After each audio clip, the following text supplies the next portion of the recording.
Welcome to Goofing Off-Road, I'm Tony. When I ordered the ZR2, I had the opportunity to get a tri-fold tonneau cover from the factory, but because I like the backflip tonneau cover on the Power Wagon so much, I decided to get another one for the ZR2. Installing the tonneau cover on the Power Wagon was a bit of a challenge. Hopefully this one is easier. Let me show you how to do it.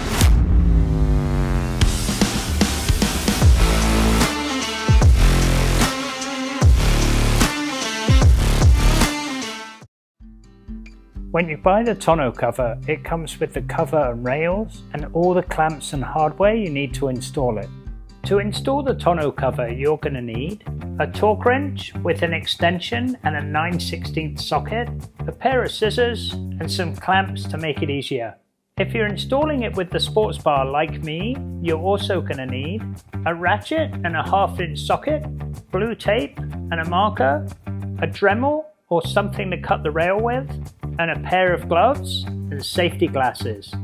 Let's open the tailgate and get to installing the tonneau cover.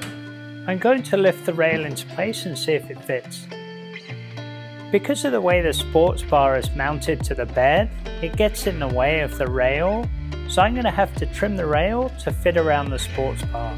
To make sure I'm trimming the rail in the right place, I'm going to loosen the sports bar, lift it up, and slip the rail underneath, and then mark the rail in the spot it needs to get trimmed. I used a Dremel to trim the rail. With the rail trimmed, it now fits into place and we can install it the way it would normally be installed. The first thing to do is slide the rail all the way to the back of the truck bed.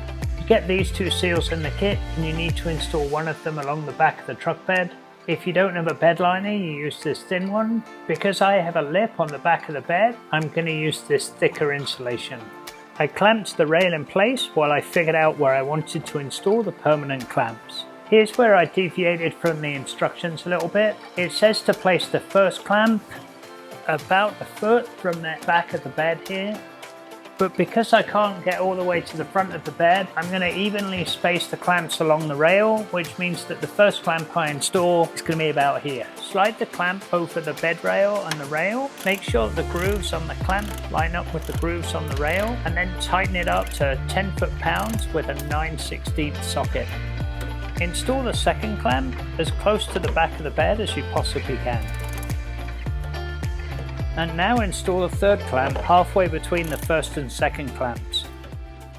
Fortunately for me, the sports bar was installed a little bit further over on the passenger side, which means I don't have to trim this rail at all. Could I have centered the sports bar so it's exactly the same on both sides? Yeah, not going to though. So on this one, we're just going to install the rail as per the instructions, similar to the rail we just installed on the other side. Now you can take the tonneau cover and roll it from the back of the truck to the front of the truck. Slide the provided bolts into the two slotted brackets on each side of the cover. Then roll the cover forward so that the bolts go into the slots on the rail.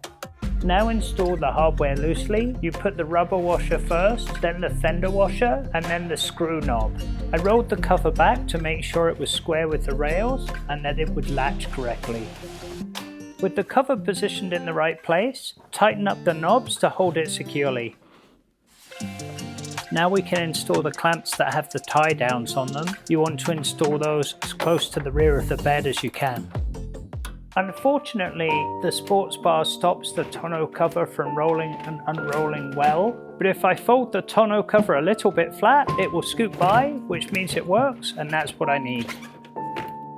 The last step is to install these rubber bumpers underneath the tonneau cover so that they push against the rear window when you've got it open. I'm not sure where it's going to end up when I'm using it, so I'll use it a couple of times and I'll put them on when I've figured it out. That's it, the tonneau cover's installed and it will protect all of the stuff in the back of the truck. If you found this video useful, please click the like button and subscribe for more cool videos.